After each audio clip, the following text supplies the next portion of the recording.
133 towns are members, and with that, you can call, ask us questions anytime. And we look forward to seeing some of you at the Southern Tier West Conference in the spring. Yeah, it won't be summer. Yeah, in the late spring. So right now, so we have 3 different sessions, and I sent Sarah Fierstoff the PDFs of these, so she'll be sending you copies of these so you can refer to them afterwards. But first, we're just going to do a big overview. Welcome to town government. And if you're a village official, this is pertinent as well, because if you live in a village, you also live in a town. And there are some things that distinguish villages from towns, but overall, this is generally just local government in general. And then we'll get into a legislative toolkit, what governing boards have available to legislate within your locality. And then Sarah is going to provide an overview on one of the topics that she is an expert at in the state, which is ethics. And it seems to be everybody's favorite topic because everybody has an ethical question, because everybody has a relative or friend or if they have a question about. So with that, do you have anything you want to add, Sarah, before we jump on in? Just that Katie and I are both proud graduates of Geneseo.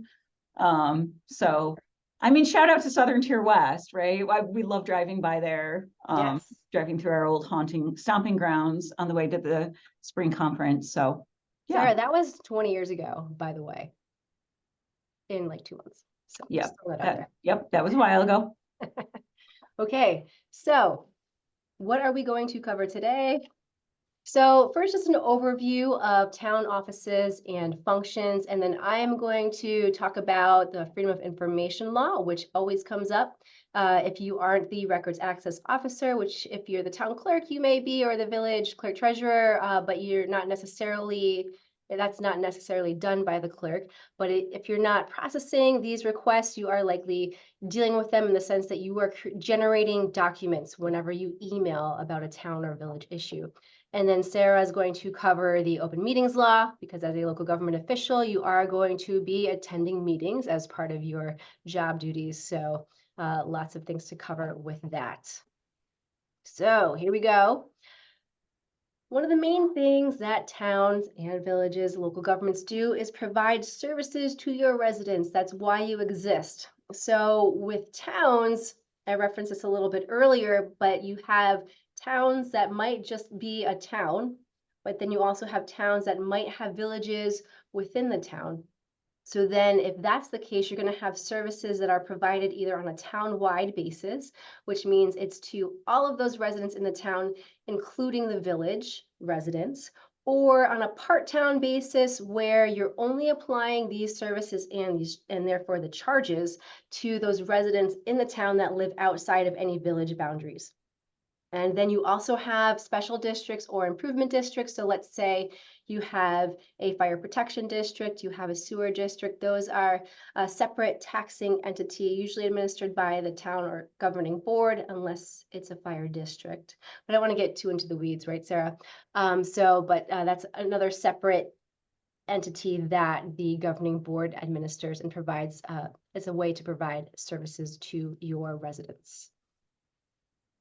So if you're a town that has no villages, here is a very straightforward circle, right? So if you're a town, no villages, it's pretty straightforward that you are charging all of you're providing the services to all the residents. There's no part town to think about. So everything's going to be an A fund charge, which is town-wide, because you don't have any part town charges. There's no B fund because there's no village. So then all of the costs that are listed here on the slide, your planning, zoning, highway maintenance and repair, that's going to be a general fund charge because that's going to be an A fund charge because there's no village fund to charge. And you are providing it to everybody in the town because there are no villages. And so you see this here, you have planning and zoning listed, right, as a general fund charge. But then if you have, let's say you have 2 villages, you have the Orange Village and the Purple Village. So with that, you have to be cognizant of how you're providing these services to your residents. So, because in the prior slide, we had listed planning and zoning as a general fund charge town-wide because there were no villages. But if you do in fact have a village in the town, that's considered a part town charge because the village is going to have its own planning and zoning, or say code enforcement. While there are some other statutory services that you're providing that are required to be provided on a town-wide basis to all town residents, even if you have villages. And I've written an article, it's entitled "Which Fund Is It Anyway?" that talks about the different charges that are town-wide versus those that are going to be part town. And the way it's evolved is that the Association of Towns, in conjunction with the Comptroller's Office, we offer a finance school. It's going to be in May. We have one out in Geneva and then one here in Albany. And one of the sessions that we're putting together is something talking about the different funds and what charges are charged to each account. Okay, Sarah.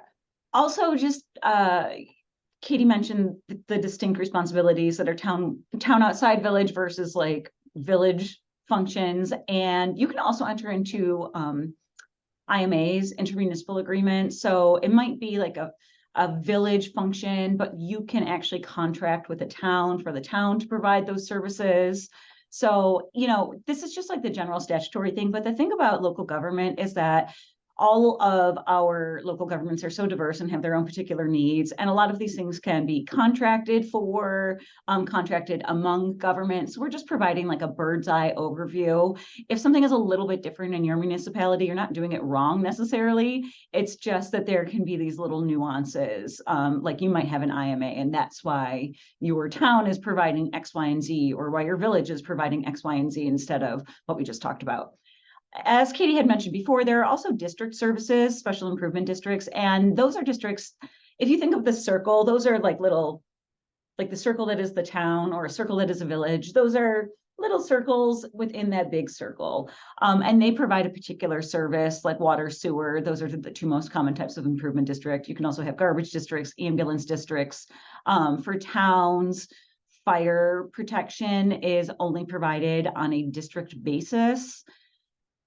As I said before, districts only cover part of the town, but you can have multiple districts within the town and then they can overlap too. And only those who are residing in the district pay for that service because you don't want to have, you know, like essentially an idea of like double taxation, right?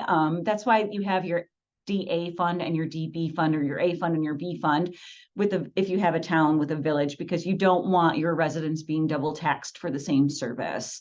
So the idea with district services is that only those within the district pay for that because only they are receiving it. And you don't want to have people who are not receiving the benefit of the district pay for it. As Katie mentioned, the vast majority of special improvement districts are administered by the town board. There are every once in a while some statutory exceptions, and then a big one is, or I should say, exceptions by special legislation. And then there are fire districts. If you have a fire district, I like the quickest way to distinguish between a fire district and a fire protection district is fire districts have fire commissioners. If you don't have fire commissioners, but you still provide fire service within the town, you probably have a fire protection district. Funding. How do municipalities get the funding that is necessary to operate and provide these services? The biggest way is through real property taxation. And Katie's going to talk more about the real property tax cycle. We know that this is not ideal, especially in communities where there are a lot of tax exempt properties. There's not a good solution to that. I know that there are some municipalities where I think up to like 92% of their property, of their tax roll, is actually tax exempt. So yeah, it's not an ideal system, but thankfully that's not the only thing that we rely on. There's also state and federal aid. The primary form of state funding is AIM, aid and incentives to municipalities. That's something that's currently being negotiated as part of the state budget. There's also CHIPS, the Consolidated Highway Improvement Program. That's for highway improvement and maintenance. That's distributed pursuant to a formula to towns and villages throughout the state. That's also, again, in the state budget that we're negotiating right now, or we're lobbying for. We're working on trying to get some more funding for our local governments. Federal aid, there's like a smattering of federal aid. Most significantly, there was the ARPA money that was distributed in 2020 that has to be used or that has to be contracted under contract by the end of 2024. So if you haven't used your ARPA money yet, get a contract, get an obligation, right? Other ways that towns and villages get money that's needed: sales tax. counties have the option of sharing sales tax revenue with municipalities. Most towns do not have the authority, or villages have the authority to impose their own sales tax. So we rely on the largesse of counties, and all but 13 actually share their sales tax revenue. There are other various taxes like a mortgage recording tax, and then there are like fees and rents, fees for code violations, fees for permits, things like that.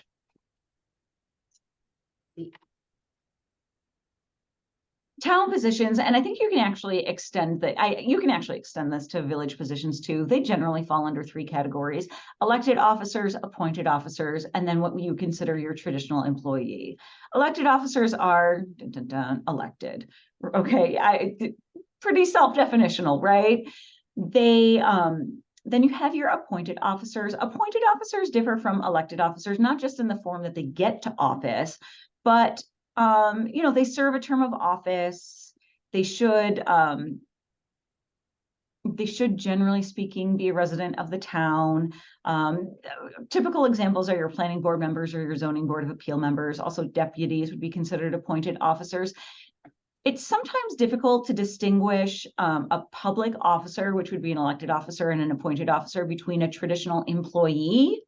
One of the hallmarks is, do you have a term of office? If you have a term of office, you're probably going to be a public officer. If you do not have a term of office, you would probably be considered a traditional employee, like if you're working at the DPW or you're a highway laborer or a seasonal employee.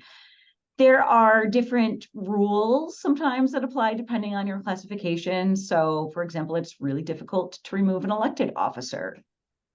It is not as difficult to remove a traditional employee, although you do have to take into consideration things like your collective bargaining agreement and civil service rules. There are some statutory procedures on how to remove certain appointed officers. So all of your positions within your municipality are going to fall under one of these 3 general categories. And there are just different rules for things like terminating based on how that position is categorized. Starting with the center of it all, right? For a town board, unlike a village where you have your mayor, which is sort of, the highest, right? The supreme being of your municipality, the town board is the ruling entity, the governing entity of a town.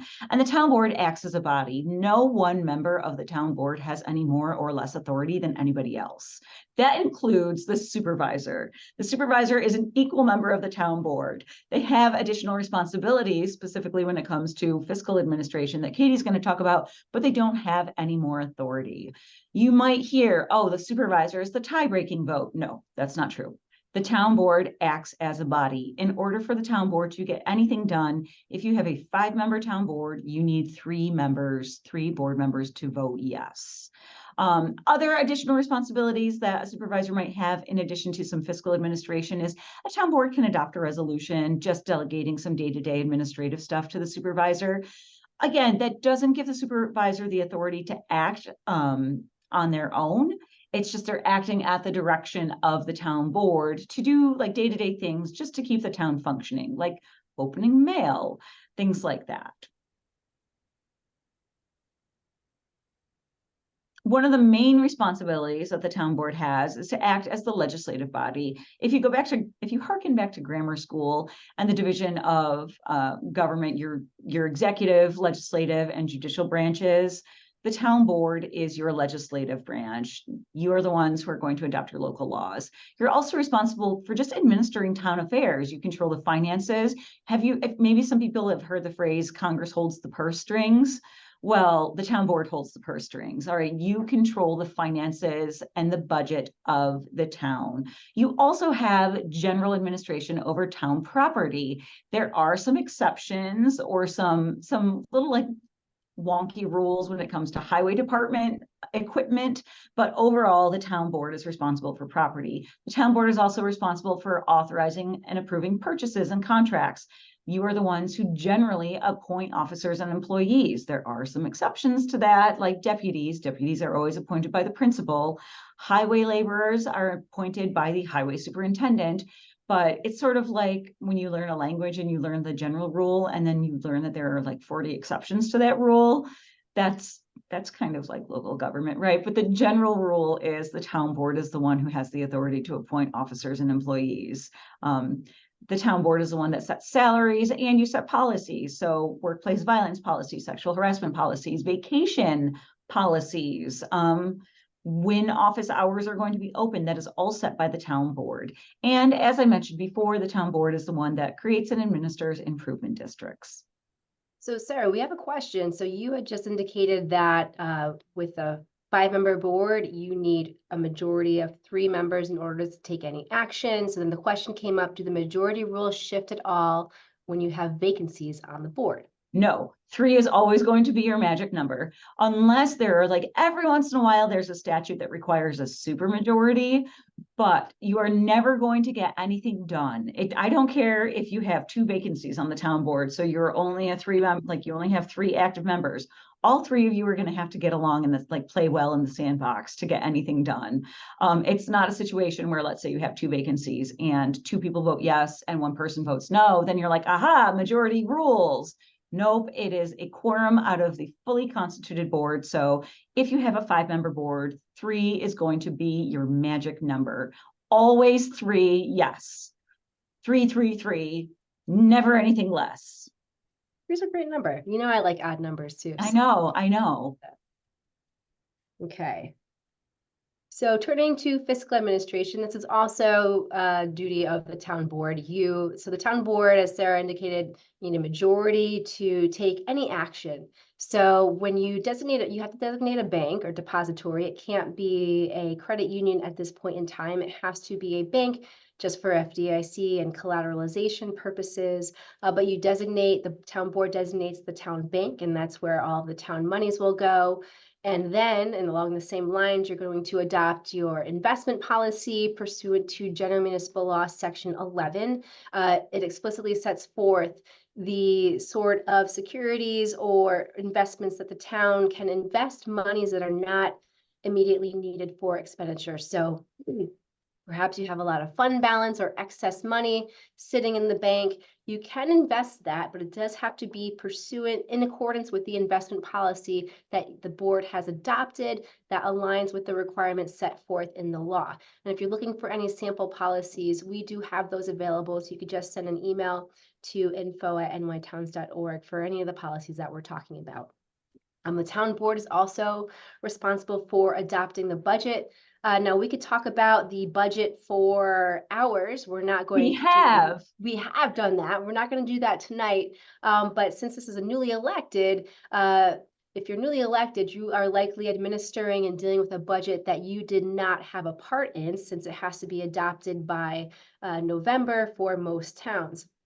So the thing to keep in mind with the budget is that it's malleable in the sense that at this point in time, if a majority of the board decides to, via resolution, you can make transfers in the budget. There's certain requirement. There's always going to be a caveat, like you have to ensure that you're transferring between funds of the same tax base. You can't transfer from the general fund to an improvement district because that would be an unconstitutional gift to the taxpayers in that improvement district. But just keep in mind that the budget can be changed. It's not carved in stone, which is what I'm talking about, budget transfers.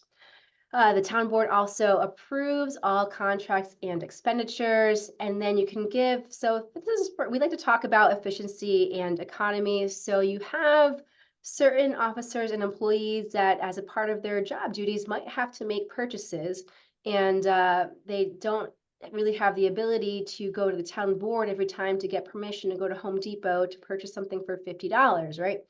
Maybe the town board only meets once a month or bi-monthly, and they're making these purchases weekly.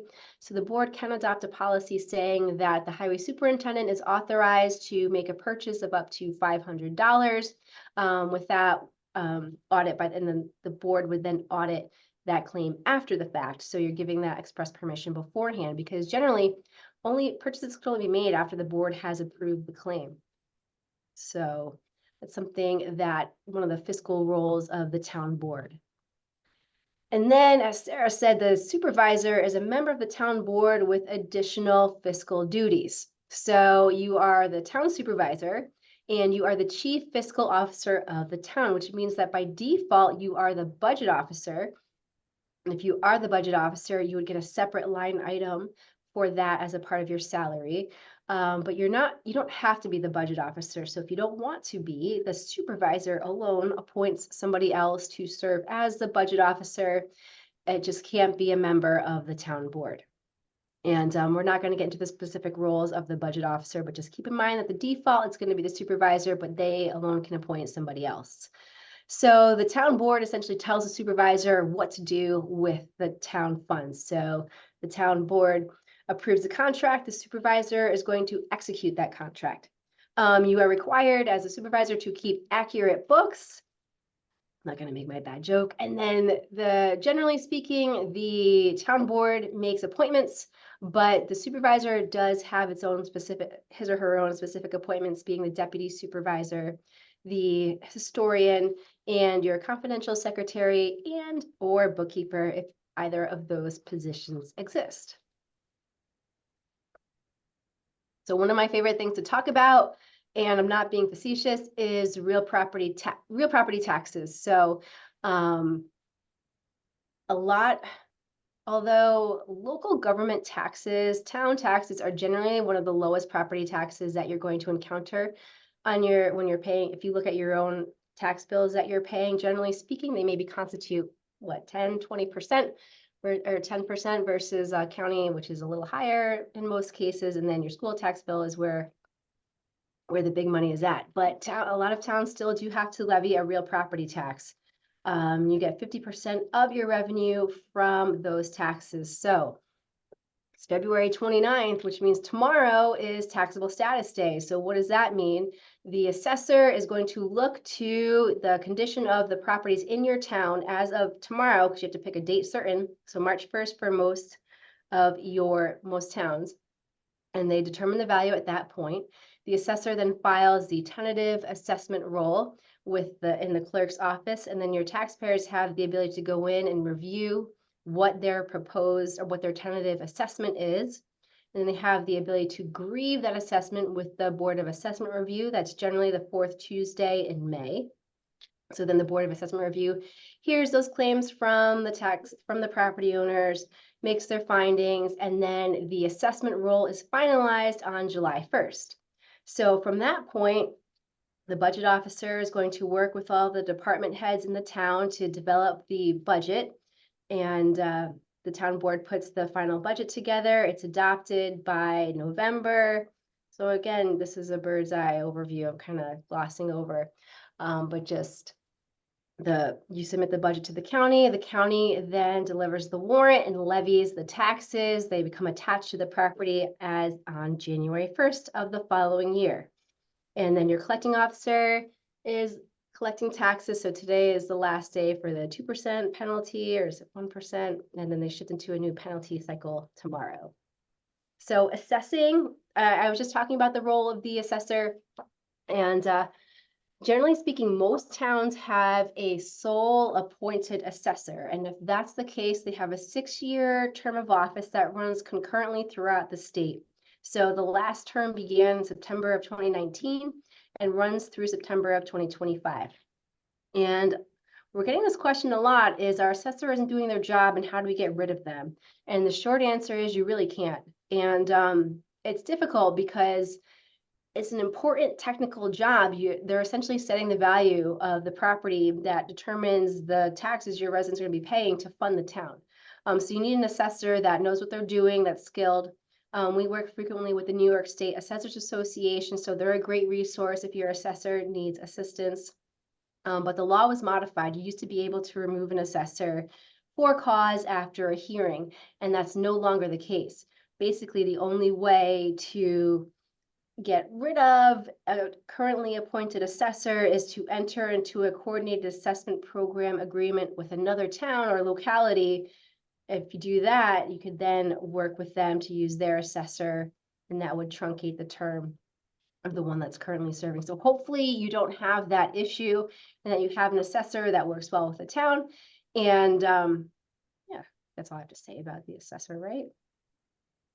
Okay, so tax collecting. If you're a collecting officer, if you're a clerk and you collect taxes, you should join. There's a group that I run. It's the Collecting Officer Collective. We have a monthly Zoom. We just had a Zoom this morning. There's about 40 or 50 people in attendance. I circulate a discussion document and we just talk about some issues that are going on. So if you'd like to join that, let me know. There's also a Facebook group. It's called the Collecting Officer Collective. And we can let you in. It's another place to ask questions. So the collecting officer is the individual that is responsible for collecting taxes in your town. So there's 3 different types of offices. Well, 4 if you think about school tax collectors, but you have receivers of taxes.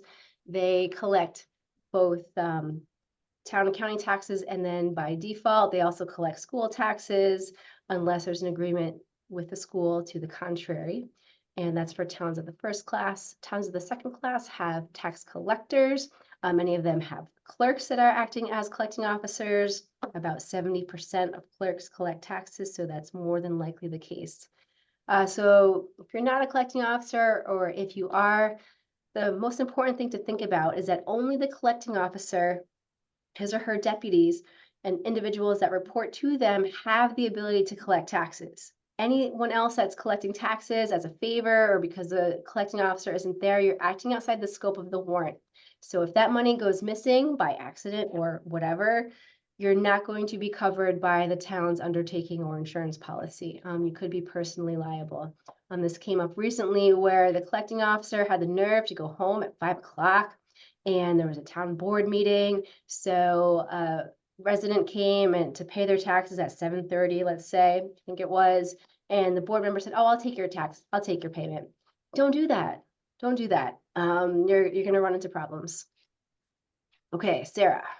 Another major thing that municipalities have the responsibility or have the authority to do is regulate land use through your planning and zoning authority. So you can do things pursuant to your planning and zoning authority, like regulate the height and size of buildings, the density of lots, the location and use of buildings. So you might have especially particularly in like the Southern Tier West, I know that there are a lot of agricultural districts that are designated by the municipality. You could have a commercial district, a mixed residential commercial district, but you can decide how your town is going to develop pursuant to your land use, your authority to regulate land use. So Katie, if you want to go to the next slide, because that's really where the meat and potatoes are. The tenderloin of planning and zoning. I like to say that local government is all about relationships. And I think one of the biggest things where problems arise is because people don't understand the dynamic between the different offices. So with planning and zoning, I have here town board, but you could also replace that with village trustee or village trustees. Village board, yeah. Katie used to work for NICOM, which is the organization for villages and cities. So I'm just double checking. Village board works too. Okay, yeah. So you could easily say village board along with town board, but your town board is or your village board, your governing board is going to be the one that adopts your local zoning laws. You are going to be the one who adopts the comprehensive plan. The comprehensive plan is like your vision board for how you see the town developing. You have to write your local laws in accordance with your comprehensive plan. For example, you cannot have a comprehensive plan that says that you are dedicated to economic development. You are dedicated to development and commercial development, and then have a bunch of local laws that restrict commercial development. That is not done in accordance with your comprehensive plan. So you have your vision board, your dream board, that's your comprehensive plan, and then you have to adopt your local laws that align with what your vision is so that your vision is fully manifested. Your governing board also has the important role of appointing planning board and ZBA members. Think about that. Think about who you're appointing, because your ZBA has the authority to make binding determinations on the town. A lot of times your planning board is going to have authority to make binding determinations on the town. So as what Katie was saying before about how sometimes you might have boards who are like, I don't like our assessor, how do we remove them? And it's like, too bad, so sad, you can't really do that. there is a procedure to remove ZBA and planning board members, but it can't be just because you don't like their decisions. And the town board does not have the authority, or the village board does not have the authority to overturn a decision of the zoning board. And again, in most instances, overturn a determination of the planning board. So yeah, think about who you're appointing to those positions. Your zoning board of appeals has certain statutory responsibilities. By statutory responsibilities, I mean like under town law and under village law. It says ZBAs do X, Y, and Z. What are the X, Y, and Z's that ZBAs do? They're responsible for reviewing variance applications. So a variance is when a piece of property wants to be used in a way that is not consistent with the allowable uses. You have to vary from what's allowed. You might be in a residential district and somebody wants to do something that's commercial, or do something that's part commercial. So they would have to apply for a permit that would get denied. They would apply to the code enforcement officer that would get denied. And then that appeal would go to the zoning board of appeals. That variance appeal would go to the zoning board of appeals. The ZBA is also responsible for interpreting the zoning laws. Guess what? The town board, the governing board, is the one that writes the laws, but the ZBA does the interpretation. If you don't like the way that your ZBA is interpreting your local law, write a better local law. I mean, it sounds harsh, but yeah, man, if you're interpreting it one way and your ZBA is interpreting it another way, write a clearer local law. And again, the governing board does not have the authority to overturn a ZBA determination. Your code enforcement officer is going to be your boots on the ground. As I said before, they're the ones who are going to issue permits. So whenever there's like a land use issue, it's always going to start with your code enforcement officer. They're going to investigate and make sure that zoning laws are properties are in accordance with zoning laws. So they'll investigate and write out violations for that. And then, as I said, they will issue permits. If a permit isn't, they do not have the authority to interpret the law. So let's say that a local law is not very well written and there is ambiguity. The code enforcement officer's role there is to deny the permit, and then it gets bounced over to the ZBA for an interpretation. Your planning board, a lot of people are surprised by this. You're not required to have a planning board, and the planning board doesn't have any specific statutory responsibilities. There's nothing that says that planning boards do X, Y, and Z under town law or under village law. Planning boards have the authority that is delegated to them by the governing board. So a lot of planning boards are delegated the authority to do things like review special use permit applications. They might be tasked with helping to prepare the comprehensive plan, but that's all. Like, the comprehensive plan thing is going to be advisory. The town board is responsible for adopting it. The town board might also decide to, with something like a subdivision review or site plan review application or a special use permit application, the town board also has the authority to be like, okay, we're going to give the planning board the authority just to review it and provide advisory determinations, but the town board reserves the right to make the final determination. I guess my point here is that there's no one size fits all when it comes to planning and zoning. And again, just because your town does something one way and your neighboring town does something a different way doesn't mean that it's wrong. It's just that the law allows for flexibility with how planning and zoning and other functions are administered so that you're able to create what works best for your community.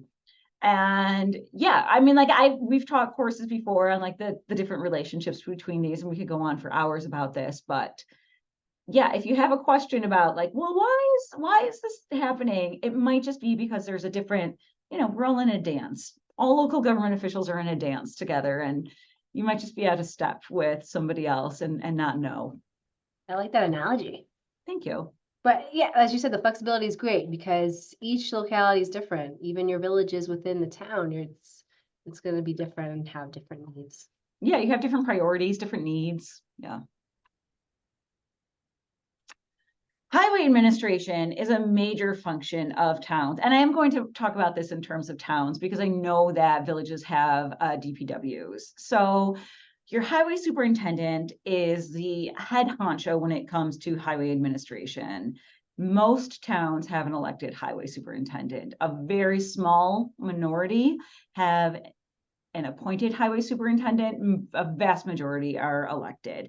And your highway superintendent has the statutory responsibilities of making sure to repair and maintain highways. They're responsible for snow and ice removal. They have authority over highway machinery and equipment. By that, I mean equipment that is used in the repair and maintenance of highways or in snow and ice removal. And as I said before, the general rule is that the town board has the authority to appoint and terminate town employees, not when it comes to highway laborers. Those are going to be hired and fired by the highway superintendent. The interplay there is that the town board holds the purse strings. You are the ones who are going to set the salary. You are going to make the appropriation available for that position. You're essentially going to create that position, but once the town board creates that position, then the highway superintendent has the authority to fill that position. The town board, as we said before, is responsible for appropriating money, hold the purse strings, and for establishing policies. So like vacation policies are going to apply to your highway laborers, but it's the highway superintendent who's in charge of making sure that those are applied. Your 284 agreement is a really important document, and that is negotiated between the highway superintendent and the town board, and it sets forth what town roads are going to be worked on during the year, basically. Like, what are the projects that the highway superintendent is going to be working on? And it's essentially a contract between the town board and the highway superintendent, and it gives the highway superintendent the authority to go out and spend money on this. It's you can consider it almost a form of pre-approval by the town board. So if it's in the town, if it's in the 284 agreement, then the highway superintendent has the authority to go out and purchase materials and equipment that are necessary to execute that that job, basically. And your 284 agreement, like your budget, is a living, breathing document. It can be amended from time to time. It doesn't necessarily have to be called the 284 agreement. We just call it that colloquially because it's under Highway Law Section 284 and we're really clever. But yeah, if you don't know what the 284 agreement is, go and ask other town board members, take a look at it, call AOT. We have a lot more information about the ins and outs of the 284 agreement, but that is a really important document when it comes to working with your highway department. We also have, this is the Town Highway Superintendent book, which talks about the 284 agreement, but we essentially have all of these books. We also have the Green Book for Taxes, the Town Law Manual. So really cover these topics in depth, and each town has a copy, and you can purchase additional copies for $10 or get the PDF. So, do you have anything else you want to say about highway administration, Sarah? Really? I mean, it's a huge function, but like, we're just taking a bird's eye view here. And of course, you have your town clerk's office. The town clerk is by default your records management officer.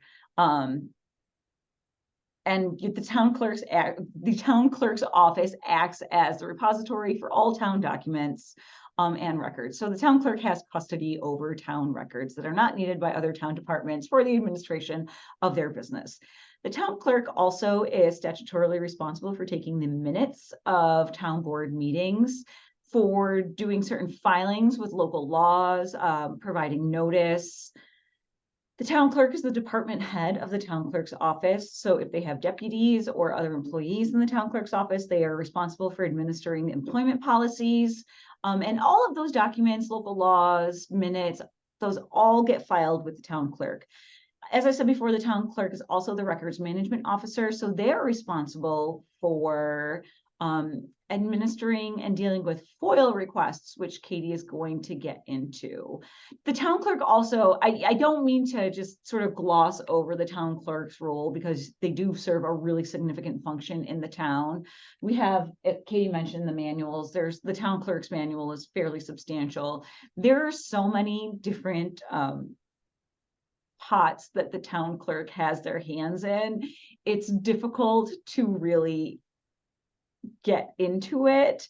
Any sort of like permits, most of the time the town clerk is responsible for administering.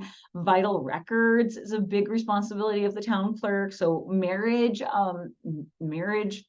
licenses, death records, birth records, there's so much that the town clerks do. And if you're a newly elected town clerk, again, you can always use AOT as a resource. There's also the Town Clerks Association.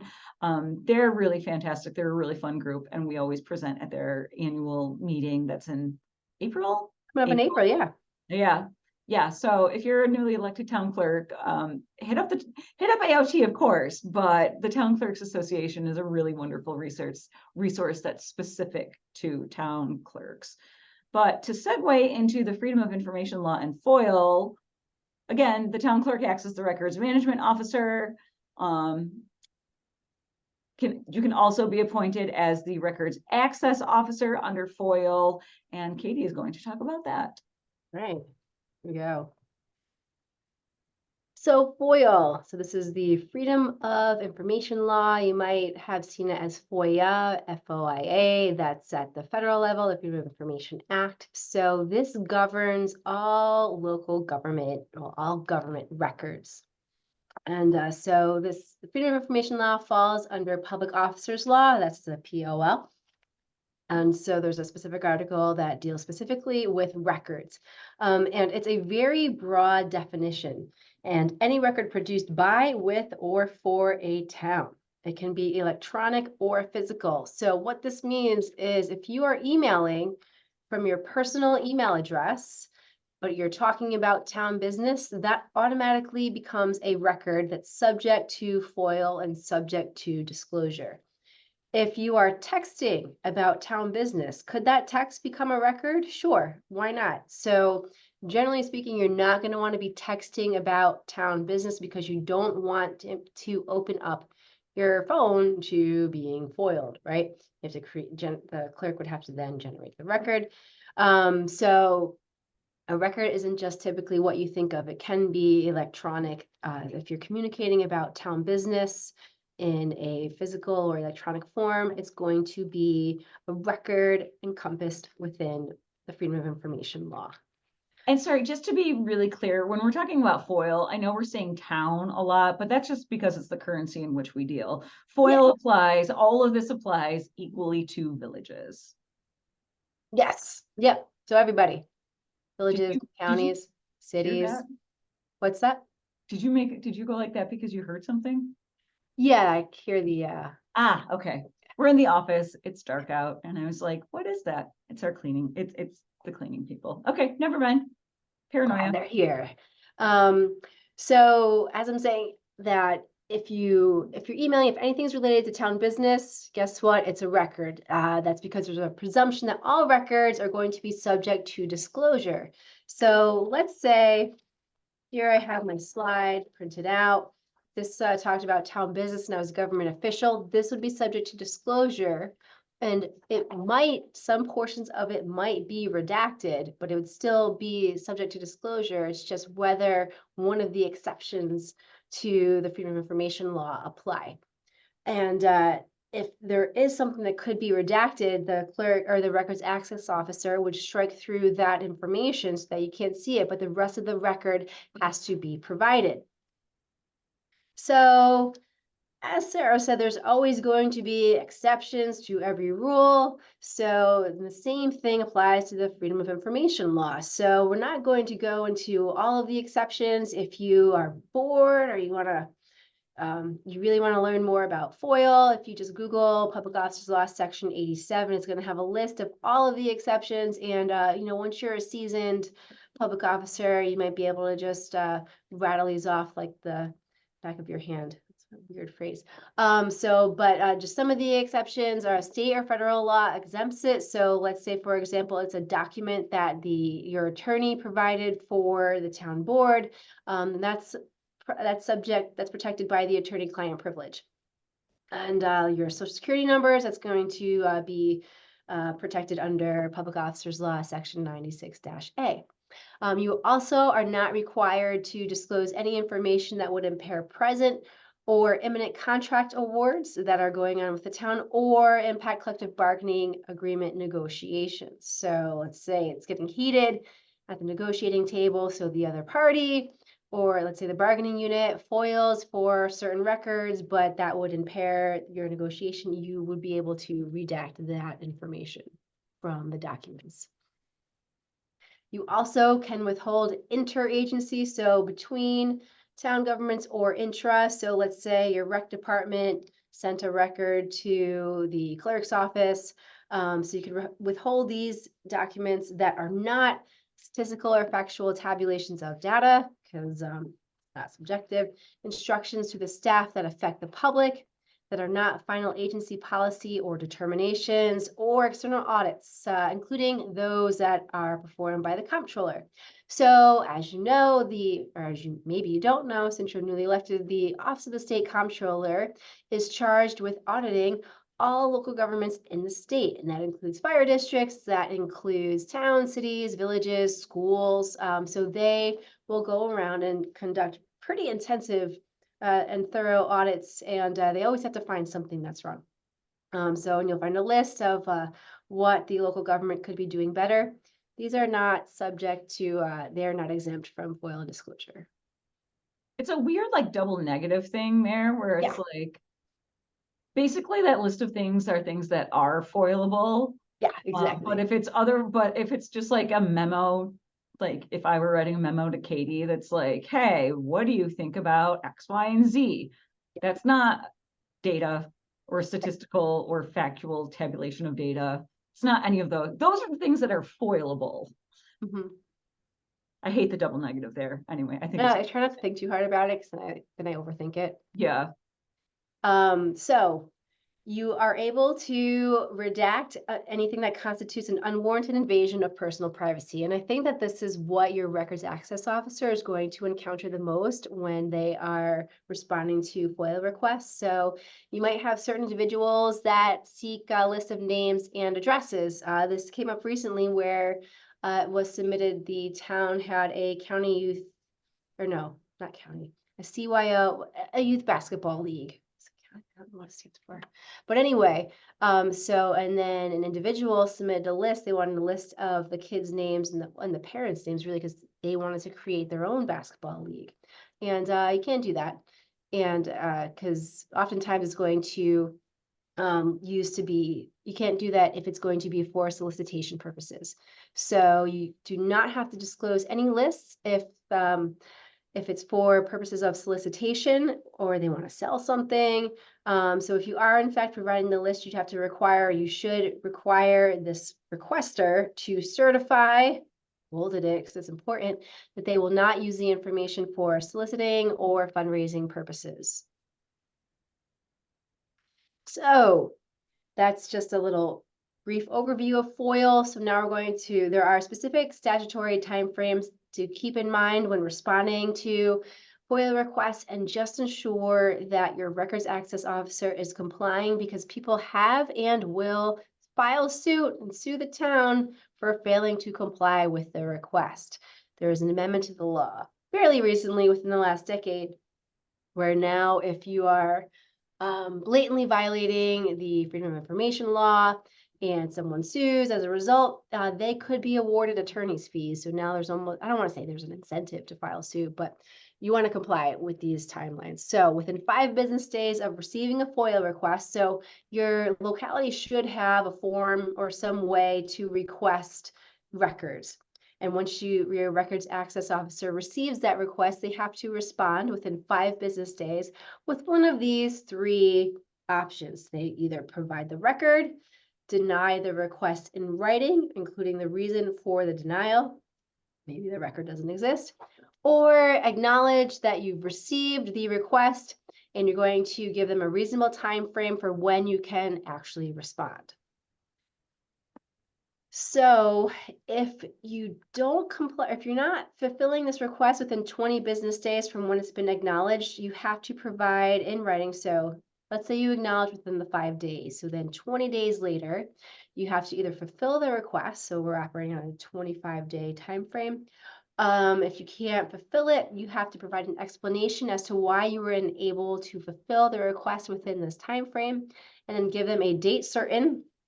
So you can't say, it has to be reasonable. So you can't say, we'll provide it to you in the next leap year, because that's not reasonable. It's 4 years by which you are going to comply with the request. A clerk today was saying that they received a FOIL request, so they put in a search and there were 7,000 records that they had to sort through to comply with. So what do they do in that instance? How are you going to sort through 7,000 records? So in that regard, you can say we need more specificity because we're unable to, because you have voluminous requests, but then you have untenable. So a lot of it's going to be on a reasonableness standard. So long as you can demonstrate that you are acting reasonably, you're going to be good to go in the event that you are in fact sued. One of the more common questions we get is, can we charge them for the time it takes to comply with this ridiculous request? Because we have created villains in this I mean, I'm saying plural, but we have a villain. It's what is it? The The what request? habitual foiler. Habitual foiler. So every I locality. picture him like the Hamburglar. Yeah, I was gonna say the requester, but no. No, the habitual foiler. And these individuals exist where they're just hammering the locality with all of these ridiculous requests just to kind of jam up the work that they actually need to do. So can we charge them? Let's say they're making this obnoxious request. Can we charge them for the time, the hourly rate for the individual that's complying? Generally speaking, no, you can't. It has to be, if it's not your typical document. So let's say you have a request for, I don't know, what are those projects you used to do when you were a kid? Like not a shadow box, but anyway. Diorama? Yes. Say they want a diorama, whatever, and you're able to provide it. You could charge for the cost to reproduce the record. So let's say they're requesting on a certain media or whatever. You can charge that, but generally speaking, you're only charging 25 cents a page, up to 9 by 14, or then it's going to get to the actual cost of reproduction, but you're not charging the hourly rate of the individual unless you have to engage an outside professional agency. And even then you have to let the requester know. You also have to know that you're going to engage with this professional is going to cost X amount. You also have to provide it in the medium requested to the extent that you can. So if they just want to email to them, you can't charge for that. So if they have a 100-page document, but they want it PDF emailed, that there's no charge. Versus 100 pages, 25 cents. The physical pages it's going to cost them a little more. All right, that's your brief overview of FOIL.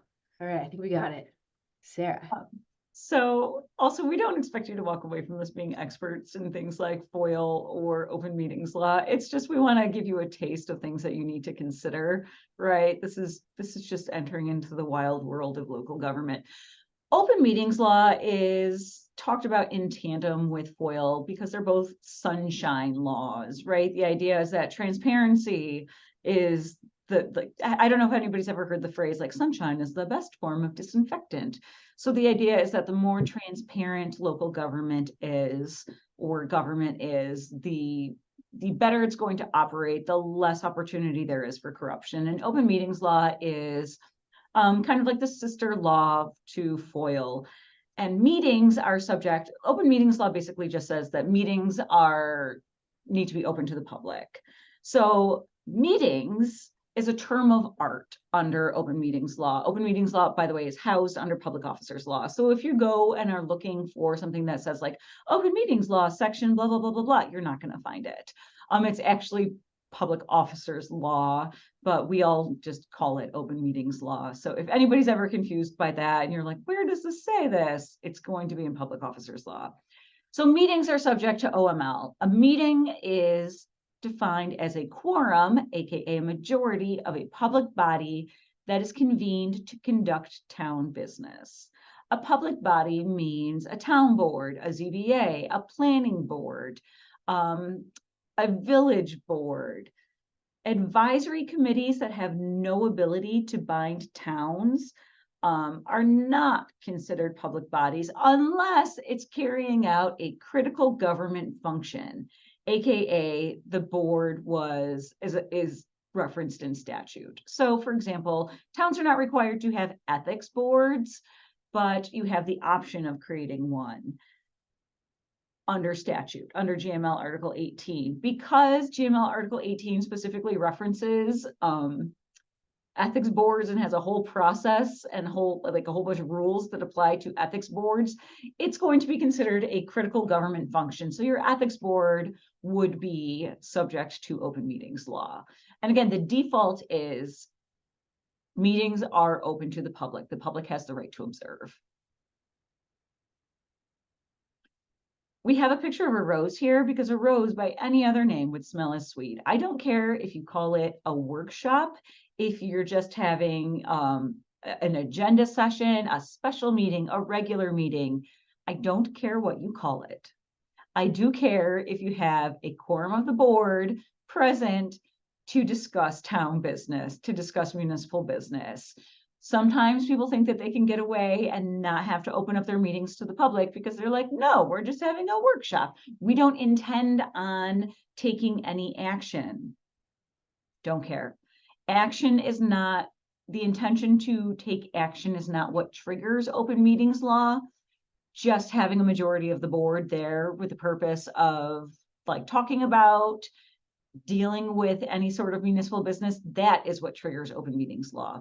There are some exemptions to open meetings law. So conversations with the town attorney to get legal advice is going to be covered by attorney-client privilege, and that does not have to take place in open meeting. Social gatherings, everybody in the town, if you're a town official, a local government official, believe it or not, you're also real people. And so you wear your hat as a town official and you wear your hat as just a resident of the town. You might live in a small municipality, it doesn't matter. The fact that you are an elected official or you're a local government official doesn't preclude you from having a life. You can still go to social functions, and it might be that like your other board members are also going to be at the same barbecue. That's cool. Don't worry about that. You know what you shouldn't do at that barbecue? Talk about town business, okay? You don't want to essentially conduct a meeting outside of an area where the public knows that a meeting is taking place and has the authority or has the ability to watch it.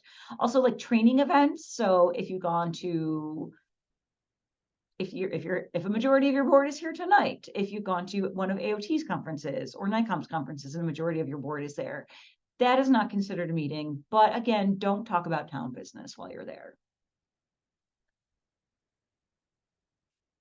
Another thing that fosters the public's ability to participate and observe government functioning is the public has to be notified about the fact that a meeting is taking place. So under Public Officers Law, Section 104, the time and place in all meetings has to be given before every meeting takes place.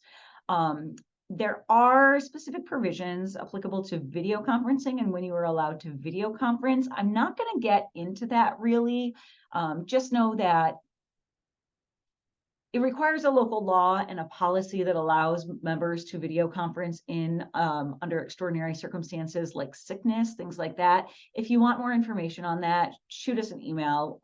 We have cheat sheets, a little FAQ on what to know about video conferencing. But if you are going to use video conferencing, you have to include that in your notice and say, hey, we are using video conferencing, and the public has to have the ability to participate via video conference as well. Notices have to be posted in one or more designated public locations. Those locations are designated by the town board. Statutorily, you are required to post notice on the town clerk signboard. And if the town has a website that is regularly updated and uses high-speed internet, you have to post notice on there. Legal notice, aka notice that is published in a newspaper, is not required for meetings. So just to notice a meeting, you're not required to put it in the newspaper. You're not required to put it in the newspaper. However, there are requirements that you notice the media. Who you contact, and how you do it is up to the town board. So it can be like, oh, we want to call our public access channel. We want to call the local radio station. Maybe you want to send an email to,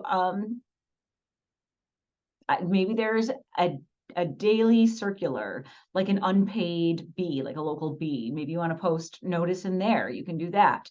But how and who you are reaching out to in the media is determined by the board.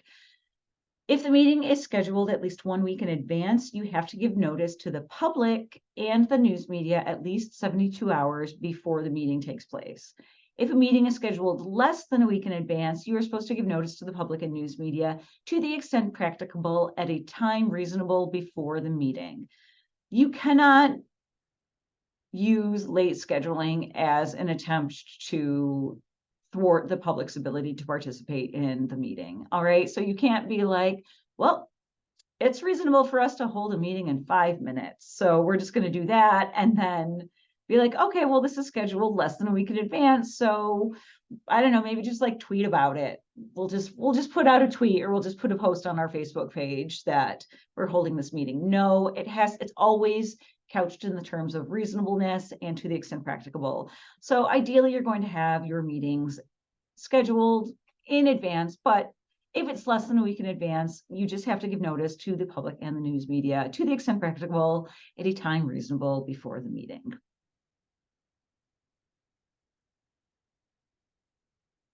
As I said before, the intention behind open meetings law is so that governments will conduct business in an open session where the public can attend and observe government functioning. However, the law recognizes that there are certain topics that might be considered sensitive, where a town board or a governing board might want to talk about it behind closed doors.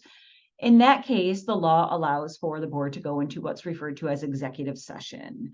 That means that the board may go into a private area and participate in conversations about specific subject matters without having the public present and observing it.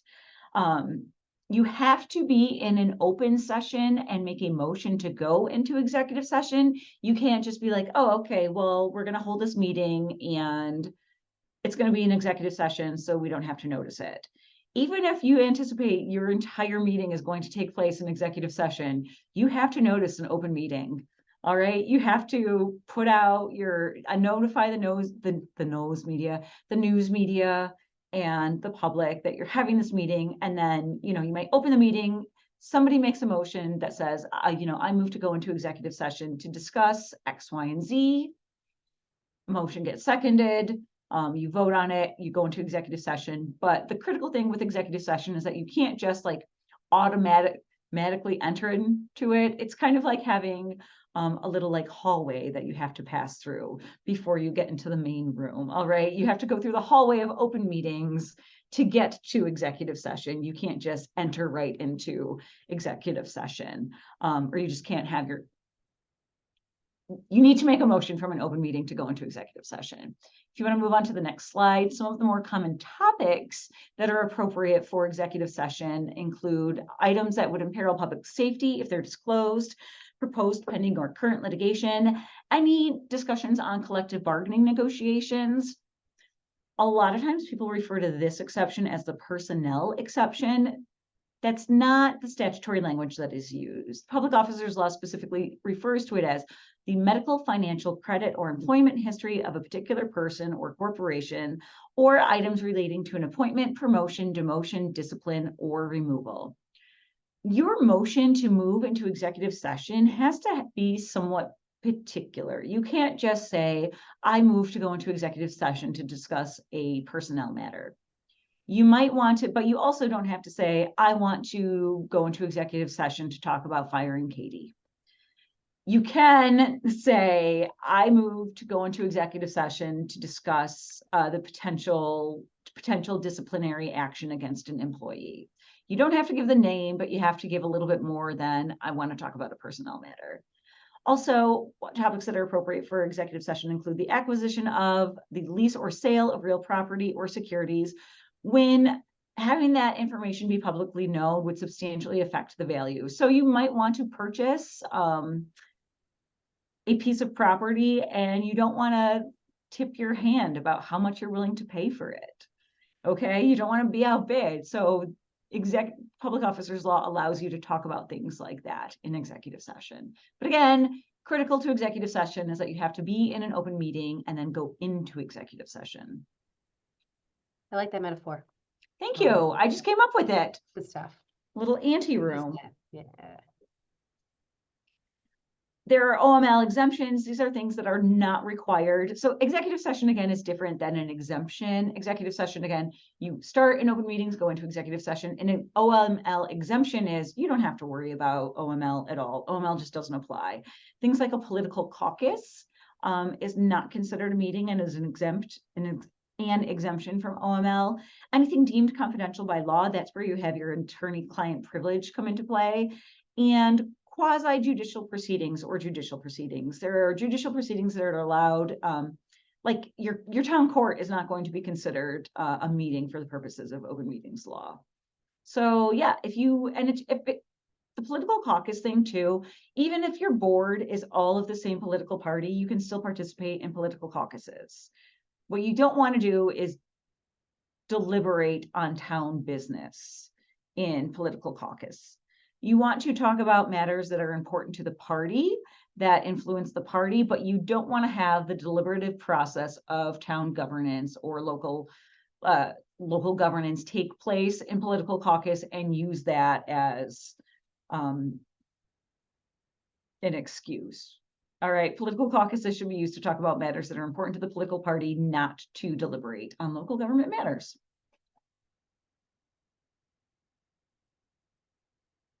Finally, minutes are required to be taken under open meetings law, and minutes are just a summation of what takes place at the meeting. You have to have a summary of all motions, proposals, resolutions, and any other matter that's formally voted on. The minutes, you have to have minutes from an executive session if a vote takes place in executive session. If there's no vote, if the board does not take action in executive session, you don't need to have minutes.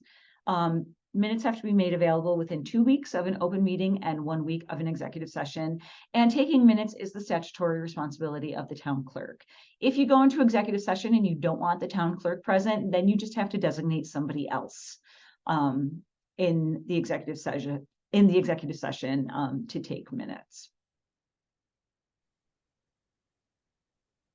So that wraps up just the brief overview. So I'm going to stop sharing my screen for a second and then pull up the next session, which is local legislation. Let's see if there's any questions, them in the chat and we'll get to them. We have this little brief recess. Here we go. Here we go. We're unmuting. Hold on. There we go. All right. So no questions that I see. Sarah, do you have any questions? No. All right. So town board toolkit, just a real quick overview here, and then we'll get into some ethics. That's the fun stuff. So this also applies to villages. So when we say town, we say villages, although you will note that right here it says ordinances. Villages do not have the ability to adopt ordinances, and we aren't even going to cover ordinances because they're whack. Because they're stupid. Just forget that ordinances exist. So you might like oftentimes it's referred to as a zoning ordinance. And maybe if you've previously adopted some piece of legislation as an ordinance, you can modify it by a local law. I don't want to screw myself, but so just going forward, you're going to want to adopt local laws for if you're not adopting a resolution. But anyway, getting ahead of myself. Sarah said, thinking back to elementary school, you have your 3 different branches of government. So as a town board, you are acting in your legislative capacity as a legislative branch all the time. So, and in so doing that, you're adopting resolutions or local laws.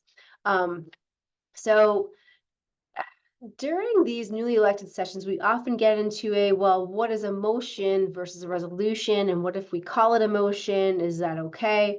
And a lot of it's just semantics, but really the motion is the vehicle to get the resolution on the table and adopted.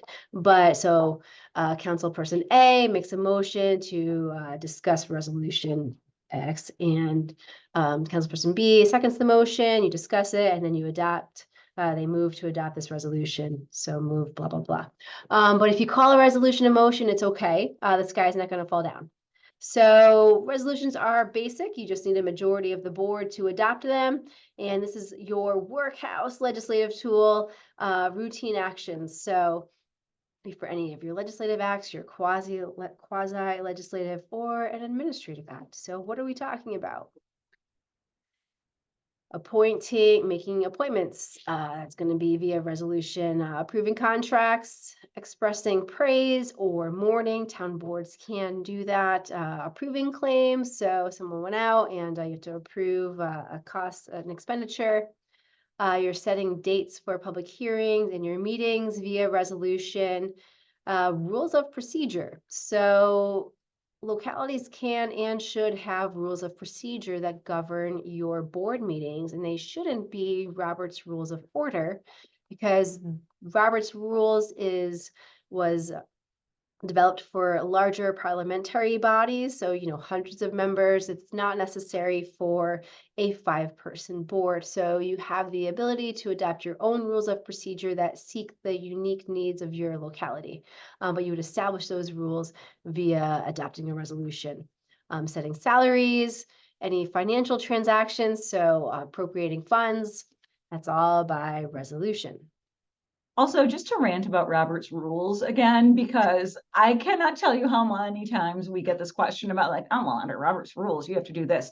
Guess what? In addition to being overly complicated, Robert's rules is actually inconsistent with some parts of state law, of New York state law. So, for example, it would say that the supervisor of a town board might be the tiebreaker, or somebody who makes the motion isn't allowed to vote on it. That is not true. That is not consistent with state law. That is actually the exact opposite of what state law says. So don't use Robert's rules. And I'm going to get off my soapbox on that now. I appreciate the soapbox because it gave me, I still have this cough here. So thank you for that. Where I was going. Okay, so resolutions, town board or governing body. Then you have local laws, which you can adopt pursuant to your home rule authority. So you're likely going to hear about your home rule authority. What even is that? So, excuse me. If you look at this last bullet, it allows local governing bodies to adopt local laws on the property, affairs, and government relating to the town. So that can mean a whole variety of things. It could be backyard chickens. It could be short-term rentals. There's so many things that you could adopt local laws on. Sarah, did you want to just cover these points for a second? Yeah, actually, I was going to say, let me do the next slide.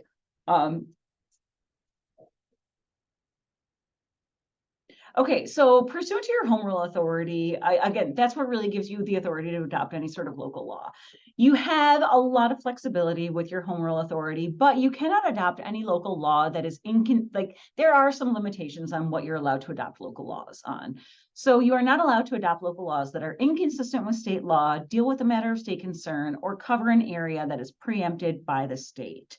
So inconsistent with state law means that you can't adopt a local law that, for example, makes something legal that is illegal. You can't make speeding legal.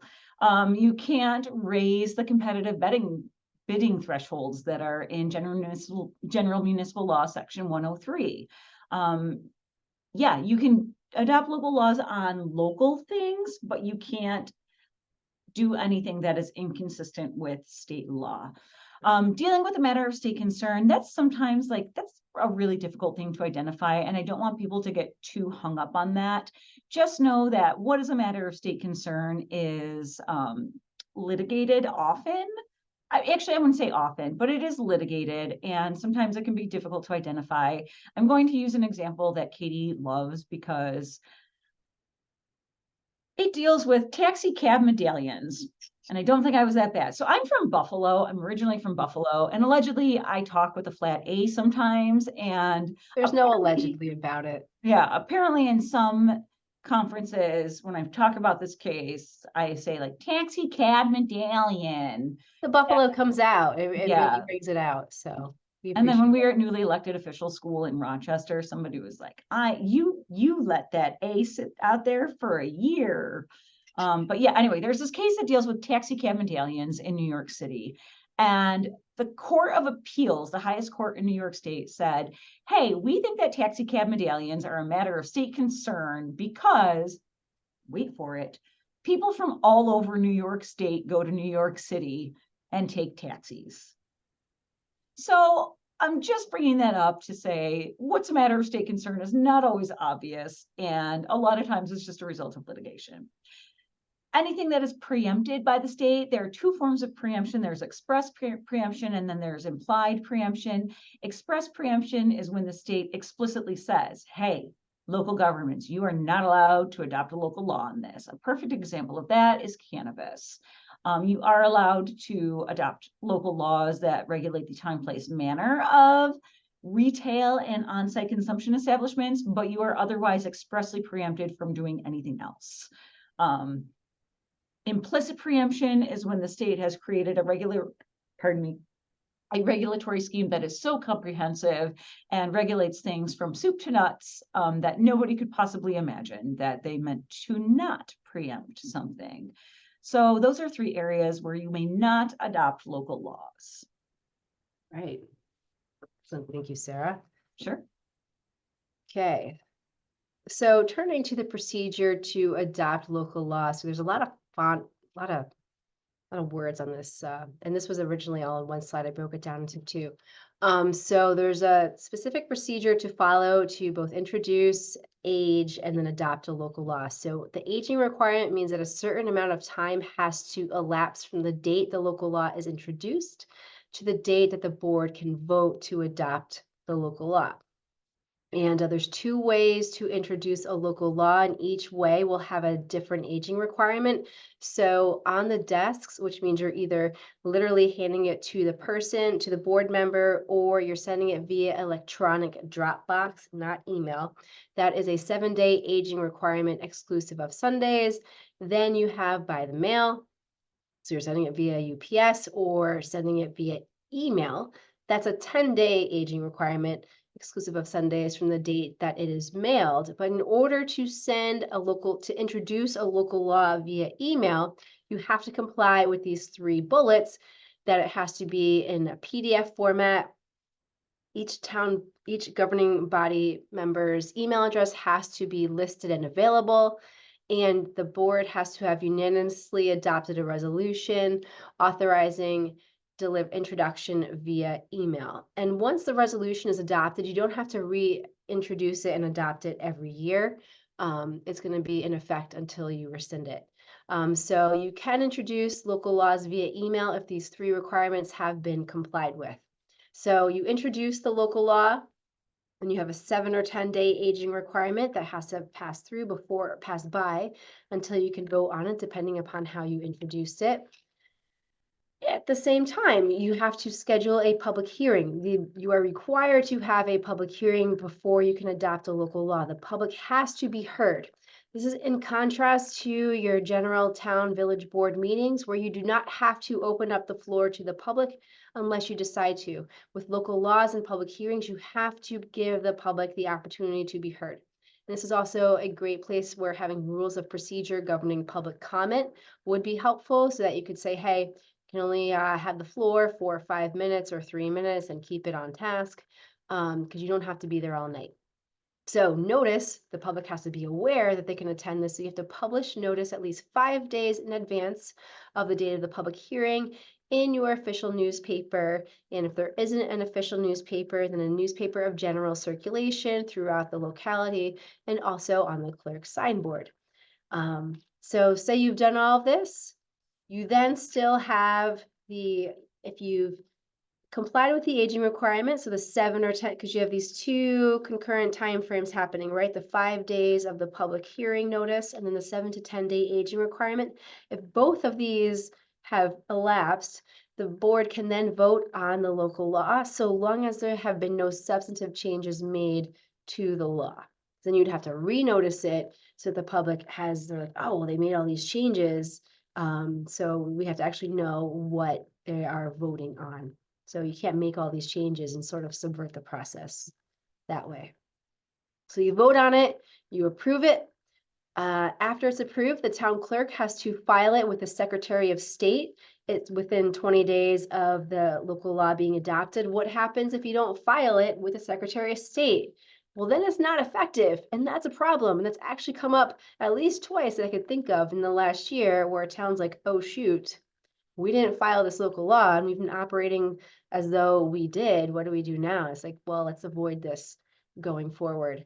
So it's effective upon filing with the Secretary of State, or let's say you have an effective date, it would be effective then, but it does have to be filed with the Secretary of State. Also on file in the town clerk's office.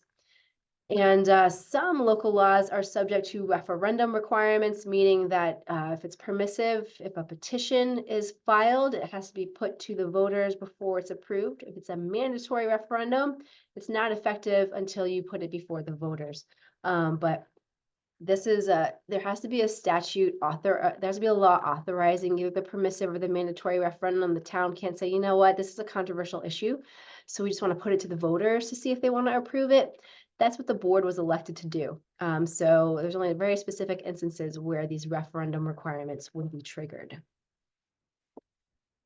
So I referenced this briefly earlier that if you have a resolution, say, in place, you don't have to keep adopting it, and then you can modify it via adopting another resolution, rescinding it. So this is the doctrine of legislative equivalency. I also said it with ordinances, because we're not talking about ordinances because there's no point. So you can modify any ordinance or resolution via local law, because a local law is the cream of the crop. It has a presumption of validity when it's adopted in court. So if it's challenged, it's presumed valid, and the individual or entity challenging it has to demonstrate why it's not valid. So local law is the highest form, so it is at the top of the triangle, so it can modify an ordinance or a resolution, and then as you go down, so you can only modify, a resolution cannot modify a local law.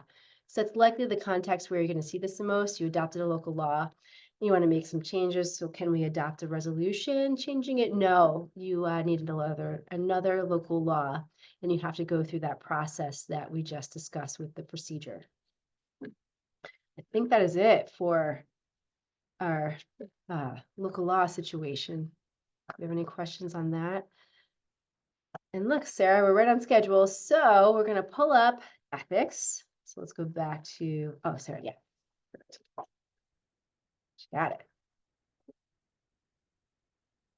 Oh, you're muted. Yeah. Okay. There you are. All right. But you can see my screen? I can. All right. Okay, wait. Now I have to You got it. see. Why can't I? Slideshow. Eh. Okay. Slideshow. There we go. Yeah. You know how sometimes like the top bar on Zoom, whatever. Anyway. Yes, I know. So we are going to wrap up this session with a little overview of municipal ethics. Katie says that this is the fun part, but that's just because of my wild hand gesticulations and weird emphasis. I love ethics. It is one of my favorite topics because there are so many gray areas and because it is so fact specific. Also, when we're talking about municipal ethics, I want people to keep in mind that reasonable minds can differ. Okay, I dated somebody for like 11 years and he was a very reasonable person. I am also a very reasonable person. We had very different opinions on what was appropriate to spend on shoes. Okay, it doesn't mean that he was wrong and I was right, even though that's obviously what it means, but it just means that we had differences of opinions. Reasonable minds can differ. And there are so many gray areas in municipal ethics. That's one of the reasons why I love it. I know another attorney in our office, Lori, hates gray areas, and where it's like, I don't know, what do you think? There's not a clear answer. I like living in the grays. Other people like black and white, but if you like black and white, well, maybe don't get involved in town government because it's not always black and white, guys. Things that I'm going to talk about today on municipal ethics include conflicts of interest in contracts. I'm going to specifically talk about contracts because that is the only thing that is covered under General Municipal Law, Article 18. Common law conflicts of interest. When I'm talking about common law, I'm referring to court-created law.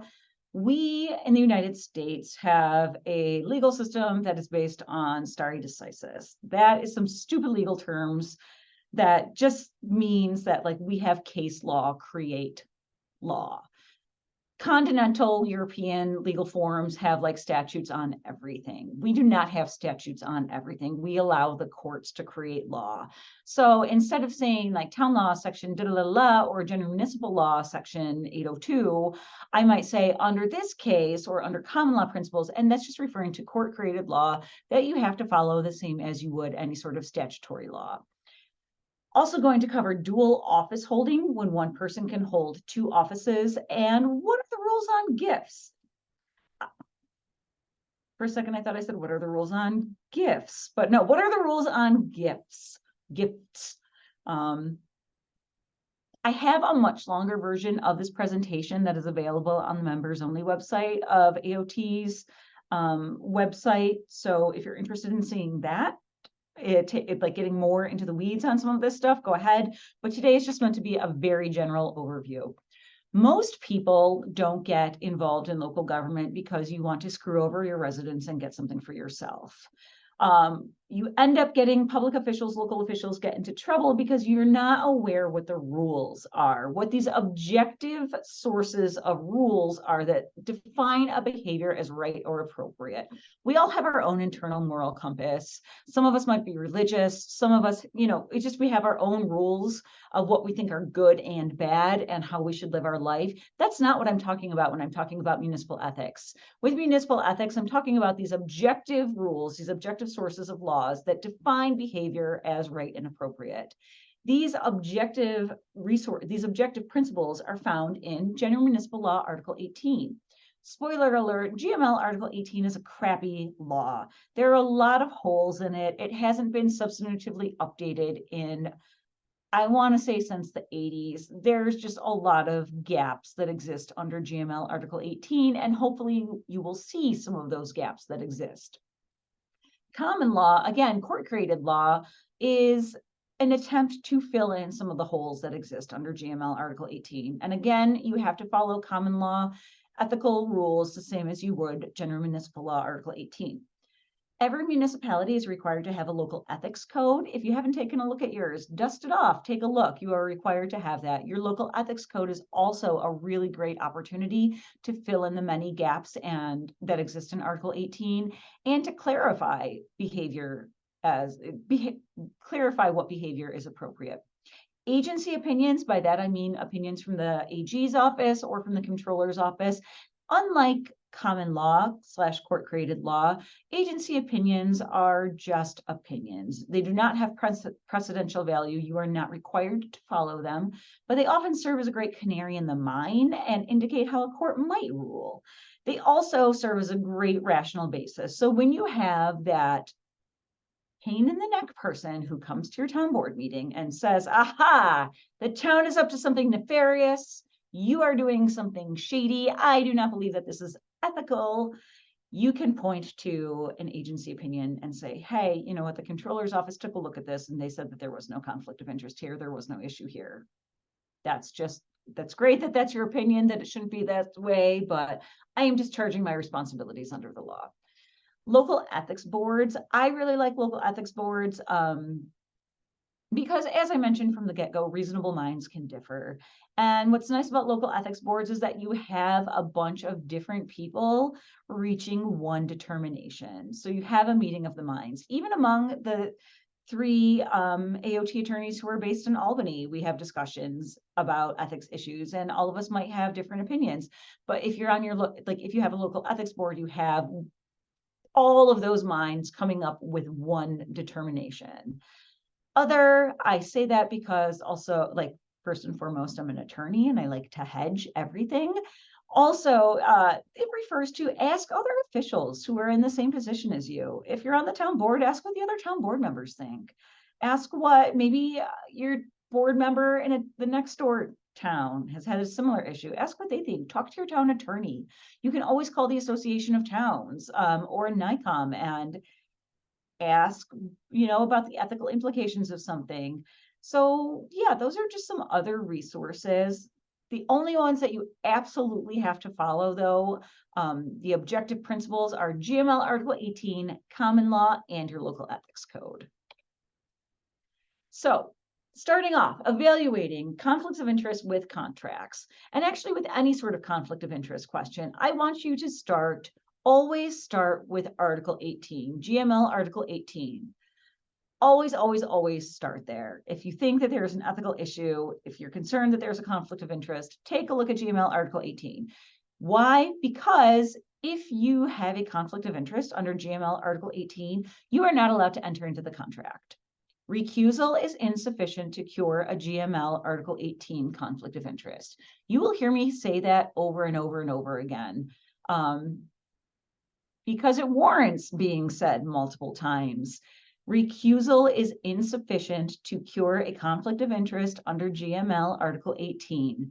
If you have a conflict under GML Article 18, you are not allowed to enter into that contract. So let's say that your contract is okay. There is no conflict of interest under GML Article 18. Free and clear, right? Easy peasy, no more evaluation. Wrong. The next thing to do is take a look at your local ethics code. It might have very specific rules on that situation. And yeah, so always start with GML Article 18. The next thing to look at is your local ethics code. And then if GML Article 18 or your local ethics code doesn't say that there is a conflict of interest, the next thing that you want to do is evaluate as if there is a conflict of interest under common law.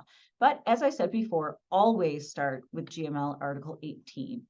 I have this 6-question analysis to analyze if there is a conflict of interest in contracts, particularly when it comes to, or actually like to evaluate if there's a conflict of interest, period. Especially when it comes to ethics, I think that there can be a lot of emotion and a lot of knee-jerk reactions to ethical situations or ethical quandaries. I am an emotional person. I have a lot of knee-jerk reactions. I like having this 6-question analysis because it sort of removes the emotion from the situation, and you sort of get to like put your robot brain on and just be like, okay, let me go down the list. So I like these 6 questions as a way to remove the emotion and like just put on your robot rational mind. So the first question is, does the potential conflict lie with the contract with the town? If yes, do you have an interest in the contract? If you have a potential contract with the town and you have an interest in the contract, do you have control over the contract? If yes to 1 through 3, do any statutory exceptions apply? 5, what does your local ethics code say? And 6, is there a common law conflict of interest? I have questions 1 through 4 in red there because those are the 4 questions to determine if there is a conflict of interest under GML Article 18. Remember, if there is a conflict under GML Article 18, you cannot enter into the contract. Recusal is insufficient to cure a GML Article 18 conflict of interest. Don't worry, I'm going to go through these questions one by one, starting with, does the potential conflict lie with a contract with the town? And contract for the purposes of GML Article 18 means claim, account, demand, agreement. It can be written or oral, express, or implied. We don't think of something like going to Wegmans and buying bulk candy as a contract, but it is. Under GML Article 18, that is going to be considered a contract. I don't want you to get too hung up on the definition of contract, other than to think that it is very broad. A lot of times we think about contracts as like requiring like a signature in blood, but that's just not the case. So just know that for the purposes of GML 18, contract is pretty broad. What is not considered a contract under GML Article 18 is a land use application. And that makes sense because you're not guaranteeing anything. You're not exchanging anything. There's no remuneration. There's no consideration exchanged. It's just A land use application is not a contract under GML Article 18. So I've gotten rid of a lot of my usual hypotheticals, just like in the interest of time, but an example of, does a potential conflict lie with the contract with the town? Let's say that you have an assessor who is also a part-time plumber, all right? And a town board member needs a plumber. And they hire this assessor / plumber to work on their home. GML Article 18 is not going to apply to that because you do not have a potential contract or a contract with the municipality. So yeah, no conflict of interest there under GML Article 18. You might want to check and see if like your local ethics code says anything about like disclosing or whatever, but GML Article 18 is not going to prohibit that contract. Question number 2 is, do you have an interest in the contract? An interest is a term of art that is defined as having a direct or indirect financial or material benefit received as a result of the contract. Under GML 18, if you have an interest, you are considered to have an interest in the contracts of your spouse, minor children, and dependents. So in other words, if your spouse has an interest in the contract, you step into the shoes of your spouse and you are considered to have an interest in the contract. If your minor children have an interest in a contract, you are considered to have that interest. If a dependent has an interest in the contract, you are considered to have an interest in that contract. For the purposes of municipal employment, because some families are just born into public service and more than one member of the same family works for a town or a village, nothing about this prevents members of the same family working for the same municipality. Just be mindful of that. But if your spouse has an interest, you step into the shoes and you are considered to have an interest. You are also considered to have an interest of any firm, partnership, or association where you work or are a member. So yeah, if you are employed by a company, are an officer or a director or a stockholder, and they have an interest in a contract, you are considered to have a contract. That seems very sweeping, where if I'm like, oh, if you have another job and your employer has an interest in the contract, then you have an interest in the contract. Just think of it like that for now. I am going to scale that back a lot when we get into the statutory exceptions under GML 802. But yeah, just for now, I want you to think, if my outside employer, who is not the town, has an interest in the contract, then I am considered to have an interest in the contract. If I own stock in a company and that company has an interest in the contract, again, like they would receive a financial or material benefit as a result of the contract, then I am considered to have an interest in the contract. If you have an interest in a contract or a proposed contract, you are required to disclose the fact that this interest exists. You are supposed to do it in public. You are supposed to submit it in writing and give it to your immediate supervisor and governing board. And you are supposed to do it even if a statutory exception applies. The idea is that even if it's not a prohibitive interest, it's just good public policy for the public to know that you have this interest. I like to teach by hypotheticals, which I really am scaling back for tonight just for the purposes of time. But some examples of this would be, the town wants to build a new contract, or to build a new town hall.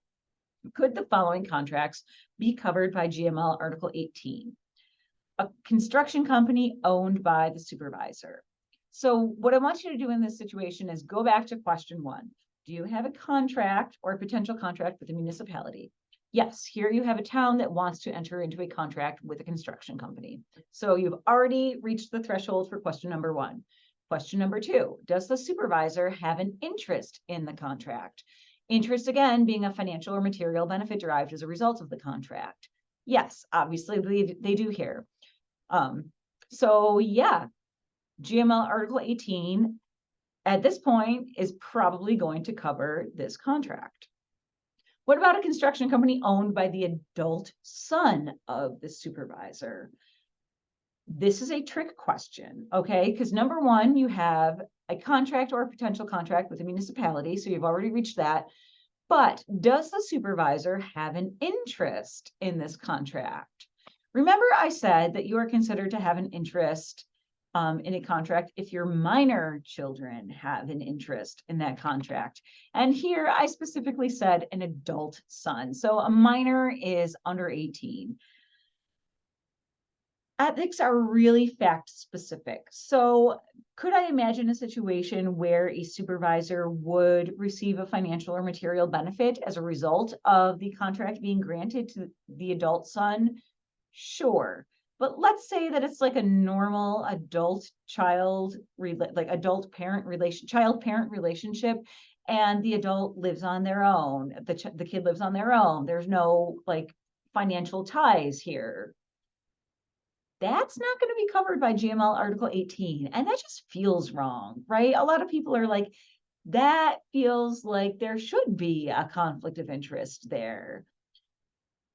It's not going to be one under GML Article 18. And that is where your common law comes into play and tries to fill in some of the gaps that exist under GML Article 18.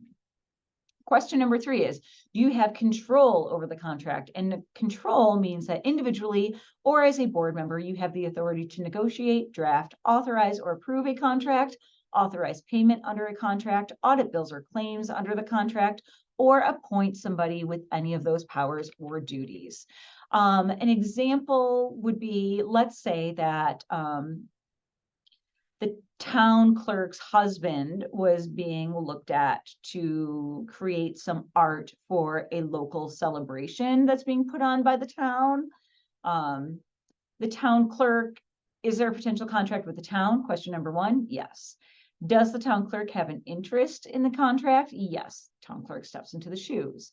But the town clerk doesn't have the authority to do any of these things. So they do not have control over the contract. Therefore, the town would be able to pursue entering into an agreement with the town clerk's husband to create some bespoke art for this festival, this hypothetical festival. Question number 4, does a statutory exception apply? GML section 802 contains the full list of exceptions, and I'm just going to go over some of the more common ones. The first one would be pre-existing contracts, but no renewals. What do I mean by that? So this last November, we just had an election for towns, for most towns in New York State. Let's say that I had a contract delivering salt to the town, and we entered into that contract starting in like June of 2023. I had such a great time doing this that I wanted to run for election. Actually, let's move it earlier and say like in March of 2023, I entered into this contract for salt delivery. I had such a great time doing this that I decided to run for election. And in November 2023, I was elected to serve on the town board. My contract might not expire until May 2024. The town is allowed to continue with that contract through May 2024, but it cannot renew it once that contract expires because there is the potential contract with the town. I am going to have interest in it. And as a town board member, I would have control over that. So we're allowed to have that contract expire on its terms, but not allowed to renew it. Remember how I said that if you own stock in a company and the company has an interest in a contract, then you're considered to have an interest in a contract. If you are a stockholder who owns under 5% of the total stock in a company, that is okay. I always like to think of Diet Coke because I love Diet Coke. I used to drink a ton more. I've tried to scale back on it a little bit. But if I owned 6% of stock in the Coca-Cola company, then I should not be involved in local government in the first place. And I should be like sunning myself on a beach. But also, if I just decided to get involved in local government and sit on the town board, the town would not be allowed to buy any Coke products for anything ever. We'd have to settle for Pepsi. Not okay. If I owned 4% of stock in the Coca-Cola company and I sat on the town board, I'm still making bad life decisions and I still should be on a beach somewhere, but at least now the town can buy Diet Coke. Contracts under $750 annually, that is $750 in the aggregate for the entire year. You can't be like, oh, okay, well, this contract is $700 this month, and then $700 the next month, and $700 the next month. Nope, it is $700 in the aggregate over the course of the year. A contract with a membership corporation or voluntary nonprofit corporation or association is a statutory exception. That sounds like a lot of words. What I really want you to think of it is, if you have volunteer firefighters who are on the town board or on the village board, you are still allowed to contract with that volunteer fire company for fire protection services, even though a volunteer firefighter sits on that board. That is what that exception is meant for. Also, remember I said that if your outside employer has an interest in a contract, you are considered to have an interest in the contract, but I was going to scale that back a lot. So if you are employed by a company and there's a potential contract with the town, but you do not receive any payment from the contract and have no role in procuring, preparing, or performing the contract, then the town would still be able to enter into that contract, despite the fact that there would be a potential contract with the town. You would have interest in it. You could have an interest in it, and you could have control over it. But if you meet these qualifications under the statutory exception, the town would still be allowed to enter into that contract. A perfect example of this would be a town board member works at an auto parts store where the town highway department purchases items.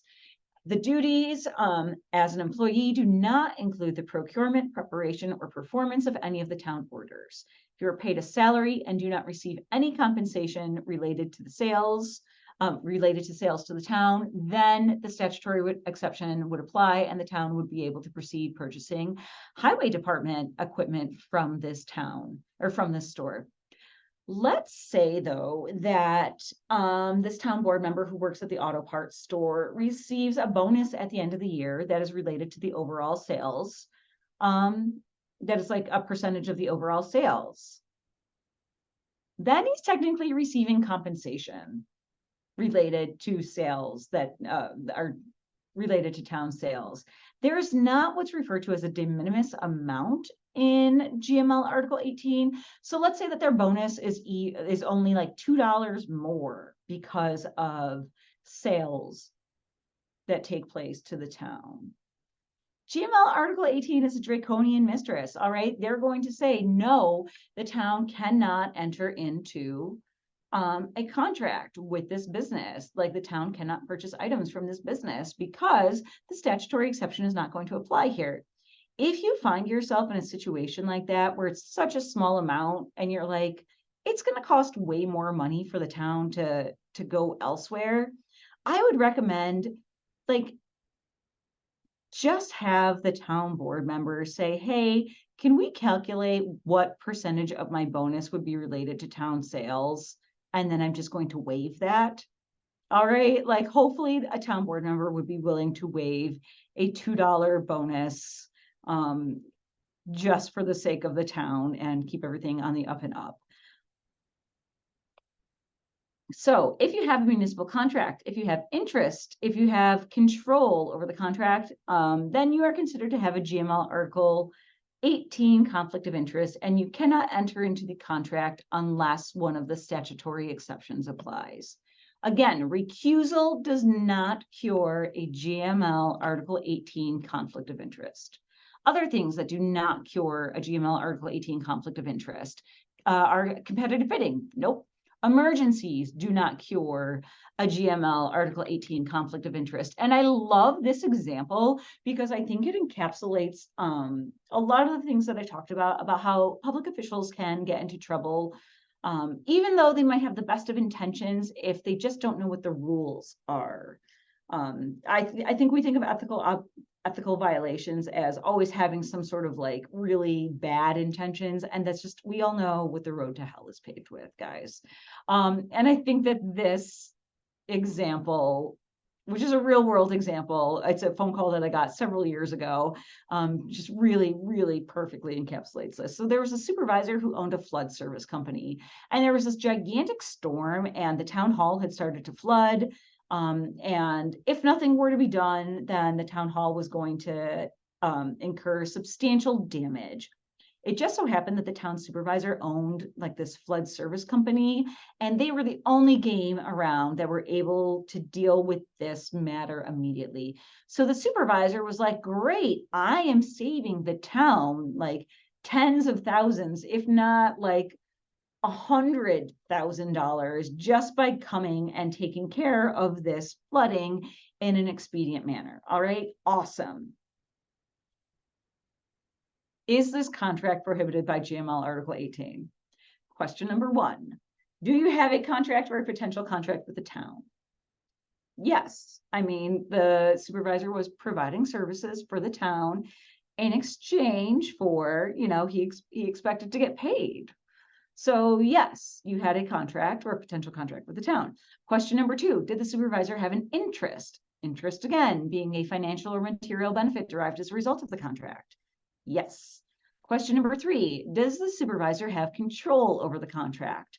Control meaning the authority to negotiate, draft, audit, authorize payments under the contract. Sure does. Question number 4, does a statutory exception apply? So what I did in this situation was ask the supervisor how much his services were worth. And I think it was like $4,000. And I said, okay, would you be willing to accept $749? Because if so, then the town would be able to enter into the contract because the statutory exception allowing for contracts under $750 annually would apply. You didn't hear me say it. Actually, you did, because I will say it. Real world, is anybody going to make a stink out of this? You know what? Actually, I wouldn't be surprised. Some people, you guys are probably, even if you're new to office, you've probably dealt with residents who just nitpick at every little thing. So technically, the thing to do here that I suggested to the supervisor, and I don't know what he ended up doing, but the supervisor, my suggestion was just accept $749 and then recuse yourself from voting on approving that. Let's say that you act despite the fact that there is a conflict of interest under GML Article 18. What are the effective violations? A willful violation would mean that the contract is null and void and payment is prohibited. A willful and knowing violation would be a misdemeanor. And I see that despite my best efforts to make this a much shorter presentation, that there are only 8 minutes left. So I am going to run through and get to, is there a common law conflict of interest?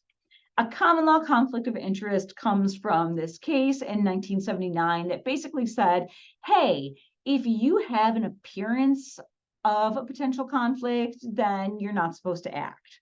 Then you have to recuse yourself. Like the policy of the law is to stay away from even the appearance of impropriety.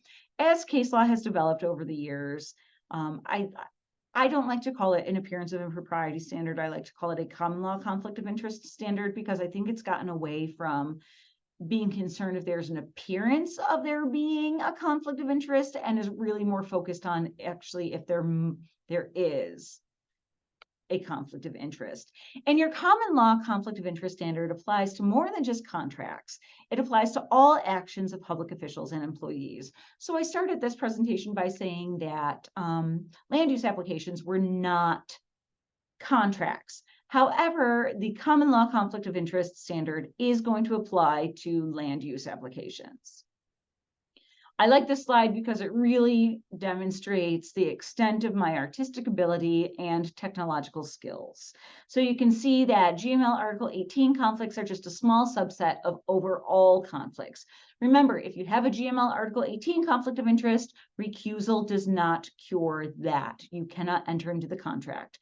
However, recusal is sufficient to fix a common law conflict of interest.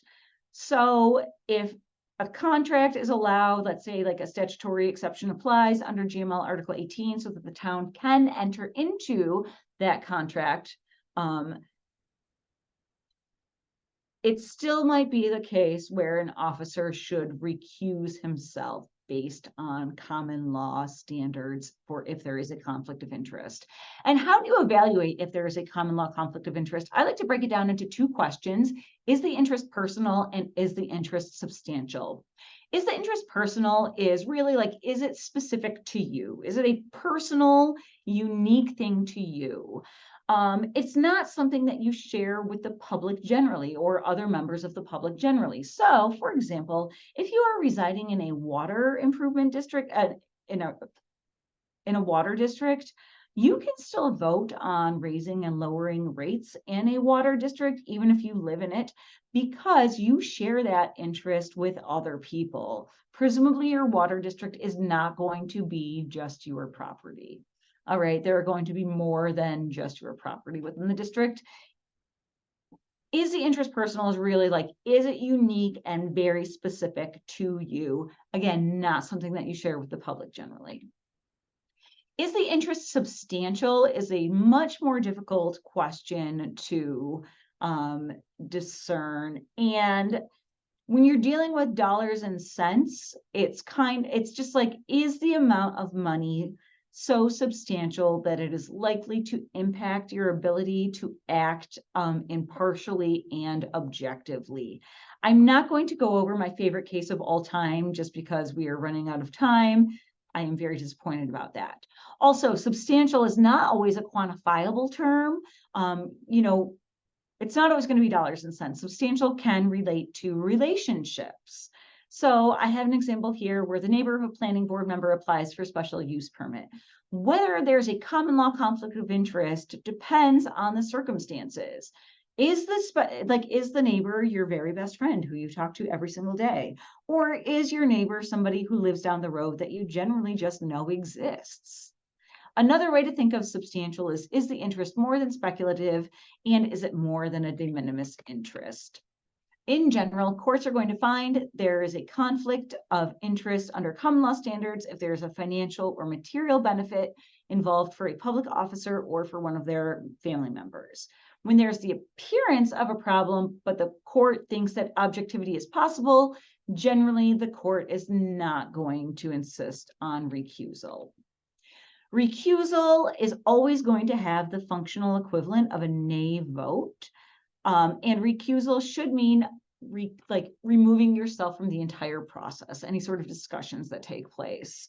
It should be more than just not voting on something. But if you are evaluating whether you should recuse yourself from something, just know, again, it's always going to have the functional equivalent of a nay vote. What do I mean by that? You have a 5-person board. Let's say that one person is absent.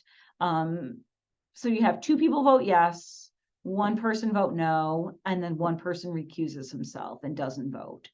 That recusal is never going to be counted as a yay that gets the magic number of 3 yay votes to get something done. It is always going to have the functional equivalent of a nay vote. I'm going to very quickly cover dual office holding when one person can hold 2 offices. Generally, there is no prohibition against one person holding 2 offices, but there are 3 circumstances when that's not allowed. When a position is subordinate to one, when there is a conflict of duties, and when it is otherwise prohibited by law. A subordinate position is just basically saying that position A can't be the boss of position B. A perfect example of this would be a town board member working in the highway department. The town board has the authority to set the salary of highway laborers, to set benefits. So in that sense, they are town A, or like position A, the town board member would be the boss of position B, the highway department laborer. Conflict of duties, I like to think of setting a system of checks and balances where potentially you're reviewing your own work, or your responsibilities are just so inherently at odds that one person wouldn't be able to reasonably do both of them. An example would be the code enforcement officer being on the ZBA, because remember what I said in way back, harken back to an hour and a half ago, where a code enforcement officer would deny a permit and then it would go in front of the ZBA for them to offer an interpretation or a variance. That's essentially the code enforcement officer reviewing their own denial of a permit. Otherwise prohibited by law means that there's a statutory prohibition. There's not a ton of them, but there are a smattering located throughout the law. So for example, under Town Law Section 20, one person cannot hold 2 elected offices in the town. Town Law Section 274 says that a town board member cannot also be a planning board member. Town Law Section 262? Maybe it's 264. Town Law Section 260 something says that a town board member cannot also be on the Zoning Board of Appeals. I am going to end with this slide because I know I can hear the collective gasp of joy and awe at these gorgeous beasts on the screen. They are my cats. They are beautiful. And I have this because they are overcoming conflict. So there is an opinion from the Attorney General's office that says that you can overcome an incompatibility, a conflict of offices, if you adopt a local law and you have found that it is in the best interest for your municipality. It is supposed to be meant for smaller municipalities who are having difficulty staffing positions. It's not supposed to be for like the town of West Seneca, which is where I grew up in Erie County, and it has a population of about 40,000 people. Okay, you can find somebody else. But if you live in a smaller municipality, here is my suggestion for determining or establishing that adopting this local law, superseding an incompatibility of offices in the best interest of the town. Advertise for the position. Either nobody's going to apply or nobody qualified is going to apply. Advertise for the position again. Nobody qualified is going to apply, or just nobody's going to apply. Then you have a great record showing that it is in fact in the best interest of the town for one person to hold those 2 positions, despite the fact that there is this conflict / incompatibility. And that way, when you have your local gadfly come into your board meeting and accuse the town of doing something shady, you can point to this and say, hey, we tried.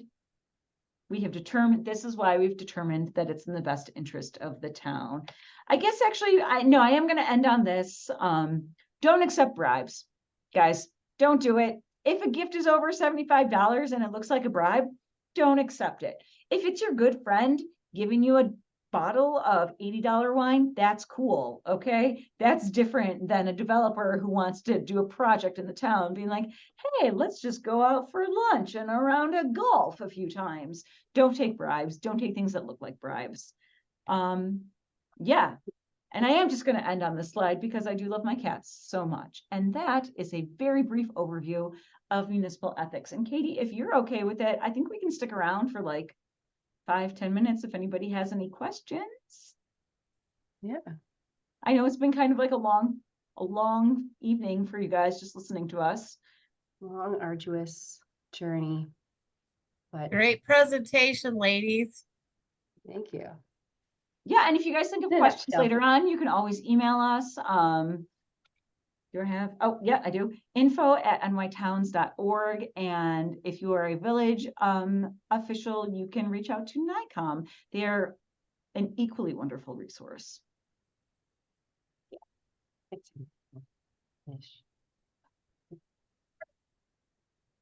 Both Katie and Sarah are going to be at our local government conference doing presentations on classes also. It's one of our favorite conferences, actually. Yes, that reminds me, I have to book my room. Yeah. Anyway, thanks for showing up tonight, and we hope that you guys got something out of it. Well, thank you very much, ladies. Have a great night. Thank you. You too. Thanks. Bye. Bye. Bye.